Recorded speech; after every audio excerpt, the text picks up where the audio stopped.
Қайырлы күн баршаңызға сәлем достар. Мен бүгін қолдан қаймақ шайқау тәсілін көрсеткім келді бұл видеода.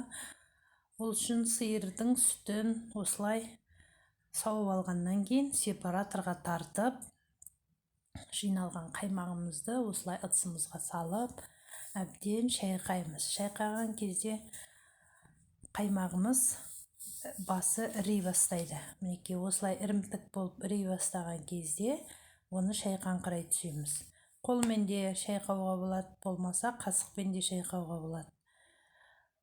Міне шағын қаймақ болған соң мен осылай қасықтың көмегіне жүгіндім. Майымыз осылай түсе бастаған кезде астынан су шыға бастайды. Бұл су өте пайдалы. Бұны көжеге араластырып қосуға болады, болмаса нан илеуге болады. Бұның өте сары майдан шыққан су өте пайдалы, әрі маңызды болып шығады.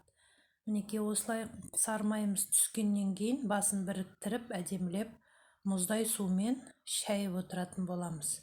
3 рет 4 рет шайып, осындай майымыз шығатын болады. Егер менің осы видеом ұнаса, каналыма тіркеліп лайк басып, пікір қалдыруды ұмытпаңыздар. Майымызды өстіп жуып шайып алғаннан кейін татымына қарай тұз саламыз.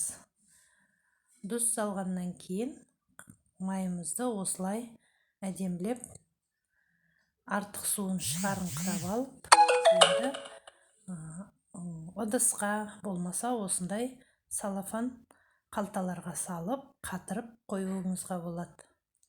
Күзде, қыста алып кәдеңізге жаратып жей бересіз. Өте дайын әрі табиғи өнім.